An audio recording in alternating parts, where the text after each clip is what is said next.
tal amigos de 6 a 9? ¿Cómo están? Buenos días. Nos acompaña esta mañana para la entrevista parcialmente política, parcialmente sobre aspectos judiciales, el doctor César Nagasaki. ¿Cómo está, doctor? Buenos días. Ustedes lo conocen, en este momento ejerce la defensa de el expresidente Humala, de la ex primera dama Nadine Heredia, ha sido abogado de Alberto Fujimori, pero sobre todo es un abogado penalista cuya opinión resulta invalorable en las actuales circunstancias, también para los problemas que enfrenta el presidente Kuczynski.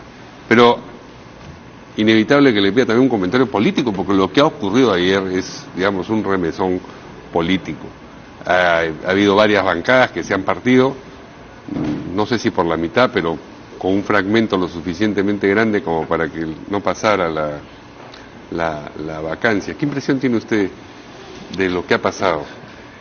Yo creo que esta es y lo tomo positivamente, no lo que pasó, sino lo que hay que hacer. Creo que hay una fractura política que desde la elección última no se ha corregido, que no soporta más estar sin arreglar y que debe llevar acciones inmediatas.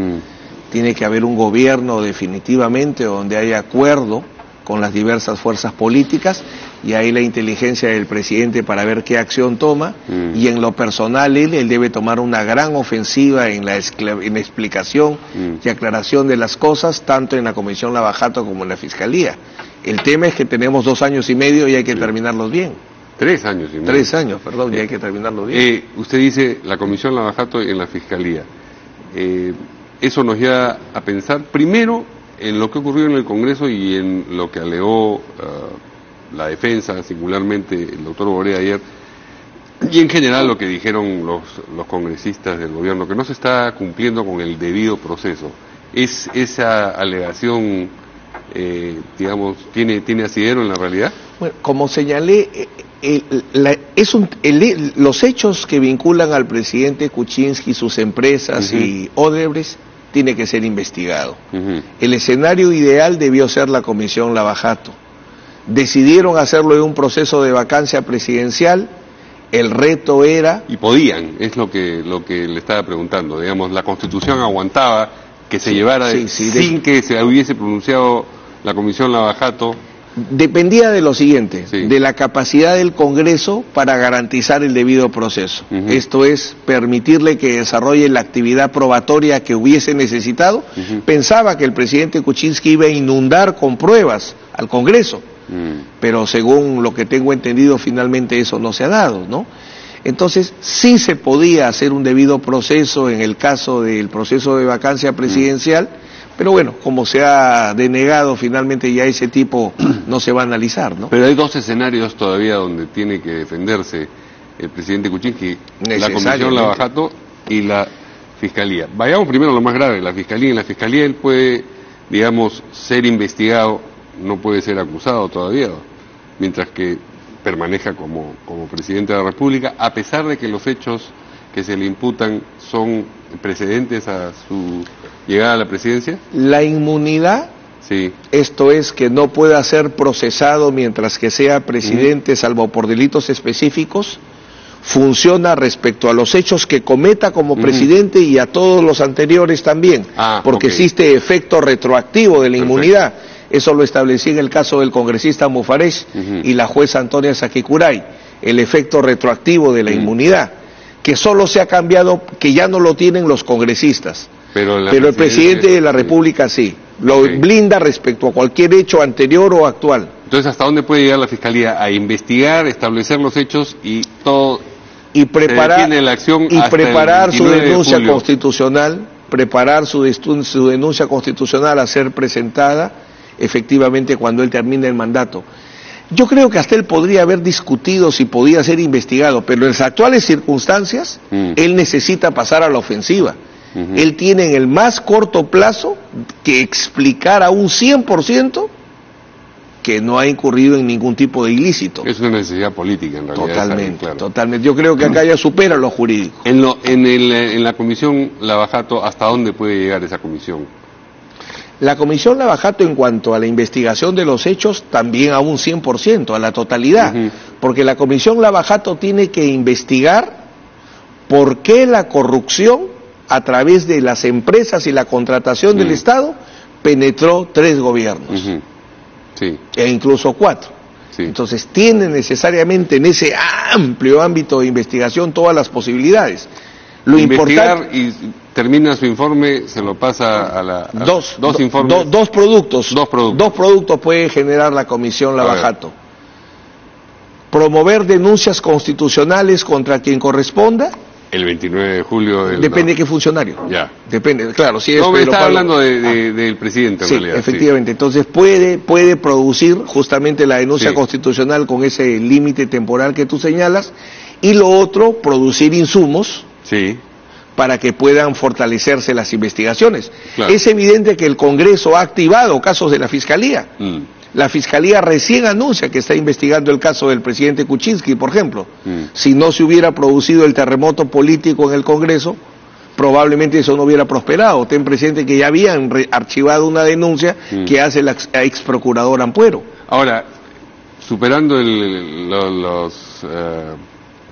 las cautelas temporales que hay aquí al 29 de julio, ¿cómo ve usted la situación del presidente Kuczynski con lo que hay a la vista? Es decir, Westfield, First Capital, los depósitos que hay, más allá de la mentira, que creo que ya es clarísimo, que él dijo, yo no tengo relación comercial y si una empresa suya contrata con Odebrecht tiene relación comercial. Yo creo que hay una gran sombra que obliga al presidente, lo que estamos comentando, a ser súper activo. Es imposible que Alejandro Toledo, según las imputaciones, haya recibido por lo menos 20 millones de dólares, y ojo que faltan las otras empresas, y que toda la corrupción solo la haya realizado el presidente de la República. El cuadro del régimen toledista está incompleto. No puede ser solo el presidente. Tiene que haber ministros y tiene que haber altos funcionarios, incluso hasta legisladores.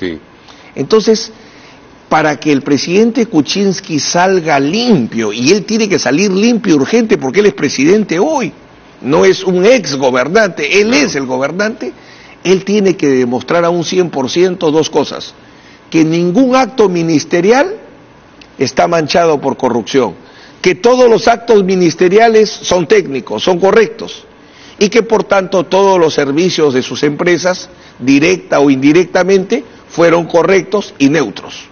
Es decir, los informes, los levantamientos de capital, etcétera, no tienen ningún problema de ilicitud. Pero sí de conflicto de interés. Tú me estás preguntando ya de un tema de ámbito penal. He entendido la primera parte, estoy apuntando, sí se sostiene esta objeción. Incluso por eso se decía, de repente el procedimiento de vacancia presidencial fue muy prematuro, pero podríamos más tarde tener otros factores. Decía usted 2 cosas. La primera, demostrar que todos los actos ministeriales están limpios de cualquier sospecha. Hay que demostrar legalidad en 2 ámbitos: actos ministeriales y segundo, los informes y los servicios financieros que brindaron las empresas. Eso es urgente, y de todas las personas vinculadas a Lavajato, él es fundamental porque él es el presidente de la República. No puede estar manchado el presidente de la República. Si usted hubiese tenido a su cargo la defensa del presidente ayer en el Congreso, ¿habría ido por los argumentos que desarrolló Alberto Borea? Está mi maestro ahí. Yo, gracias a Dios, soy muy bien formado en Derecho Constitucional. Constitucional 1, Valentín Paniagua; Constitucional 2, Alberto Borea; Constitucional 3, Luis Alberto Sánchez. Bueno, él hizo una excelente defensa político-legal, es lo que correspondía, ¿no? Él es un político muy formado y atacó los 2 frentes, ¿no? Combinó los 2 frentes. Parecía en la época que él era parlamentario, me gustaba mucho ver el Congreso. Yo cuando estaba en la universidad siempre iba al Congreso para ver los grandes debates de los senadores, diputados, ¿no? Polar, tantos congresistas, Ulloa, Alan García como diputado, recuerdo mucho, y cómo le va a quitar la hojita a Ulloa, ¿te acuerdas? Entonces Borea hizo recordar lo que hacían los senadores en aquella época, ¿no? Ya que hablamos del escenario político, hubo 10 votos del fujimorismo que no fueron por la vacancia, que fueron por la abstención, y se entiende que, claro, la acción de Kenji ha sido que es uno de los que votó en abstención, pero también la intervención ya reconocida por uno de los que votó en abstención y acusada prácticamente por el congresista Becerril, del propio ingeniero Fujimori. Esto no se puede leer, digamos, de manera aislada. Resulta que hay dos pedidos firmados por el ingeniero Fujimori en marcha. Uno, los dos de gracias presidenciales, pero el primero, el 15 de diciembre, ingresado por conmutación de pena, y otro el 18 por indulto. Primero, lo que sugiere dos pedidos tan cercanos es que hay una lectura política del momento en el que se están presentando las cosas y que el escenario va cambiando porque pasan de uno a otro. No es consistente pedir una conmutación y a los 3 días un indulto, ¿no? Considero que son dos pedidos excluyentes. Incluso el pedido de indulto va a dejar sin efecto el pedido de conmutación. ¿Automáticamente lo deja sin efecto? Sí, porque la conmutación de pena es acepto la deuda, pero redúcela. Sí, claro. El indulto es no hay deuda, no hay pena. Entonces no me reduce. Pero la presenta, o sea, no es que cada uno tiene su camino y se resuelve. Tienen objetos excluyentes. O sea, si yo pido un indulto, sí, ya no tengo que pedir una conmutación. Automáticamente queda descartada el pedido. Sí, automáticamente. Y usted me decía que lo que tenía sentido era pedir indulto, que la conmutación no era lo que le convenía. Porque la conmutación de pena lo único que hace es reducir la condena que existe. En cambio, el indulto humanitario protege al presidente Fujimori respecto a la condena que termina y respecto a los otros casos penales que podrían venir. ¿Por qué razón? Porque si la razón del indulto es que él, por razones de salud, ya no puede estar en la cárcel, pierden objeto todos los demás procesos. Sí. Porque si ya no lo pueden meter a la cárcel, ¿qué objeto tiene procesarlo? Así es. Y la circunstancia de que haya vuelto a presentar él mismo una solicitud de indulto, digamos, ¿qué tanto avanza el camino? ¿Es solamente una raya más al tigre o es importante en este momento y cuál tendría que ser el siguiente paso dentro de este procedimiento que estaría, entiendo, ya en las manos del Ejecutivo? Hay las condiciones médicas y políticas para que termine la cárcel de Alberto Fujimori. Entonces creo que, en mi caso, asumir una posición proactiva, como siempre lo hago, para que termine lo que entiendo que es una presión inhumana, y quienes no pueden sumar no deben obstaculizar a su camino de libertad, ¿no? ¿Y quiénes son los que no pueden sumar? Bueno, en el caso, venía inicialmente comentando, yo con todo respeto entiendo que el principal activo de Fuerza Popular es el sentimiento que tiene un importante sector de la sociedad respecto al gobierno de Alberto Fujimori. Que Fuerza Popular quiera ir más adelante y trascender a las personas, también lo entiendo. Pero hay que definir, o sumamos por su libertad, o en todo caso miramos, pero no obstaculizamos. Yo no estoy de acuerdo que alguien desde Fuerza Popular pudiera obstaculizar la libertad del presidente Fujimori. Ya, pero si en efecto él ha pesado para que no se apruebe la vacancia y están con la sangre en el ojo, como parece... No sé si ha pesado, pero el tema concreto es que lo primero que me llama la atención, si existe un informe médico, ¿por qué tenían que difundirlo? Ahí arranco, y es algo que a lo largo de los años, inútilmente, por cierto, trato, que no lo agarren como una pelota de ping-pong y estén para Cali, indulto, no indulto, indulto, no indulto, porque a un preso lo peor que se le puede hacer es jugar con esa esperanza. La expectativa de libertad. Entonces, eso tiene que acabar. Entonces, yo me meto en esto por ese interés, ¿no? O sea, eso tiene que acabar. Ya hay evidencia médica de más suficiente para que el indulto humanitario se dé. Y creo que están dadas todas las condiciones desde que inició este gobierno, ¿no? Sus actuales clientes, el expresidente Humala y la señora Heredia, presentaron el recurso de casación y este ha sido descartado por el Poder Judicial. La experiencia me ha enseñado, y siempre lo digo, el principal problema de la justicia penal no es la corrupción, es la falta de independencia. Los jueces en el Perú, por diversas razones que podemos analizar cuando quieras, no tienen fortaleza frente a diversas presiones y fuerzas que existen, mediáticas, sociales, políticas, económicas, etcétera. Entonces, en los casos emblemáticos es muy difícil hacer justicia. Y acá se ha perdido una extraordinaria oportunidad de acabar con algo que la sociedad está reclamando. Hay un abuso de la prisión preventiva actualmente y la Corte Suprema tenía una gran oportunidad para establecer. No se refiere usted solamente al caso de... En general, hay un conjunto de casos que están reclamándose, y un ejemplo es el caso del presidente ¿Qué otros casos Humala? le parece a usted que la prisión preventiva está siendo emblemáticos, está siendo excesiva? En los casos, desde un poquito antes de los casos Lavajato, entró el nuevo Código Procesal Penal, empezaron los grandes casos, César Álvarez, Goyo Santos. ¿Goyo Santos, por ejemplo, también se abusó de la prisión preventiva? Definitivamente. Un factor, la declaración del solicitante a colaboración eficaz, la ley no permite que sea una prueba, ni para prisión preventiva ni para condena. ¿Y eso no es lo mismo que ha pasado con los consorciados? Es otro ejemplo de un abuso claro de prisión preventiva. Los empresarios consorciados, como se les llama, su detención es absolutamente arbitraria. Porque, nuevamente, hay un aspirante a colaborador eficaz cuya declaración no puede ser utilizada como prueba. La declaración de Barata no puede ser base para sostener una prisión preventiva. La ley, como repito, prohíbe que la declaración de un solicitante sirva para sostener cárcel y para sostener condena. Y lo que usted está diciendo es que los jueces, como se trata de casos muy sonados, no están solamente atendiendo a su buen juicio, literalmente, sino se sienten presionados a proceder de tal o cual manera para quedar bien, ya sea con la opinión pública o con el poder político que pudiera estar tratando de doblegarlos. Muchas veces los jueces me han dicho a mí, ¿has visto el titular del periódico del día de hoy? No le digo, ¿qué tiene que ver el titular? Míralo, pues. Y el titular resulta ser el factor determinante para una decisión.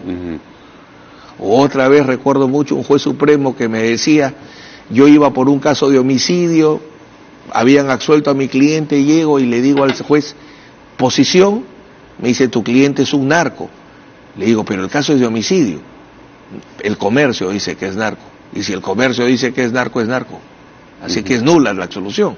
O sea, por eso es que yo siempre insisto, el primer problema de la justicia penal es la falta de independencia frente a poderes militares. Bueno, como ha sido toda la historia, militares, políticos, económicos, sociales. Mediáticos también, que mencionaron, también. ¿Cómo se aplica todo esto al caso por el que empezamos esta reflexión, el de Humala Heredia? A la mitad de un proceso penal, solamente se puede cambiar de comparecencia a prisión preventiva cuando se violan reglas de conducta y se obstaculiza el desarrollo del proceso. Por ejemplo, un poder a las hijas, muy bien, ¿qué diligencia se dejó de realizar? ¿Qué acto de investigación no se ha podido efectuar? Ninguno, es irrelevante. Aquí todos los hechos que han sido invocados, ninguno cumple con esos dos requisitos: violación de reglas de conducta o medidas de restricción, afectación de desarrollo. Ya, pero ahora es la casación lo que se ha desestimado. Esa es la casación. ¿Qué queda por delante? Luchar en el habeas corpus por su libertad y fortalecernos fundamentalmente para enfrentar una acusación y un juicio. No, pero los argumentos para desestimar la casación, decía yo. De forma que, según la Corte Suprema, los recursos de casación no cumplieron con los requisitos necesarios para que haya un examen de fondo. Pero eso es fácilmente rebatible. Lo que teníamos que demostrar es un tema que la Corte Suprema debía pronunciarse. Si tú ves las 4 o 5 casaciones que hay en materia de prisión preventiva, la Corte Suprema nunca se ha pronunciado sobre cuáles son las reglas para la mitad de un proceso cambiar de antibiótico a cirugía, de comparecencia a prisión preventiva. Es un tema que nunca ha tratado. ¿Y el hecho de que lo trate ahora es una irregularidad? No, porque justamente la casación extraordinaria es para tratar temas que nunca ha habido pronunciamiento. Ok, entendí. Perdón, estaba pensando que la extrañeza era como antes no ha tratado y ahora sí lo quiere tratar. Lo que pasa es que dice trata cosas excepcionales. Por eso se llama casación excepcional. Esta sería una cosa excepcional. El abuso de prisión preventiva es una materia que tiene que enfrentarse. Y me decía entonces cuáles son los recursos de la defensa de Humala Heredia que quedan. Lo que queda por la libertad, el habeas corpus. Alberto Taro le está a la cabeza de ese esfuerzo, y en lo que nos corresponde a nosotros, prepararnos para enfrentar la acusación y eventualmente el juicio, donde tenemos que demostrar su inocencia. esa acusación puede dilatarse hasta las caletas griegas o bueno, puede postergarse, quiero decir. Tanto la Fiscalía como la Defensa todavía venimos aportando pruebas que deben ser llevadas al juicio. Pero según lo que estima el Ministerio Público y nosotros también calculamos, en enero debería estarse formulando una acusación. Y entonces empezará un proceso que su experiencia le dice puede tomar. Pero es con el nuevo código. A diferencia de la experiencia anterior, que era con un juicio tan largo como el que vivió el presidente Fujimori, no lo vislumbro, porque la sala podría hacer audiencias sucesivas, diarias, 2, 3 a la semana. No creo que sea un juicio muy largo, lo que sí va a ser es un juicio muy intenso. Ah, no, eso sin duda. Pero largo... ¿Usted cree que, en fin, 6 meses puede durar un juicio así? Échale. Más o menos. Sí. O sea, a fines del próximo año tenemos sentencia respecto de... El otro año sí, definitivamente. De todas maneras. Definitivamente, sí. Muy bien. Bueno, muchas gracias. Gracias a ti, al doctor Nagasaki por esta entrevista importante en tantos escenarios, en tantas canchas se juega de manera simultánea. Gracias. Felices fiestas. De igual manera, feliz Navidad para ti y todos los televidentes. Y nos vemos nosotros mañana aquí el lunes, en DC19.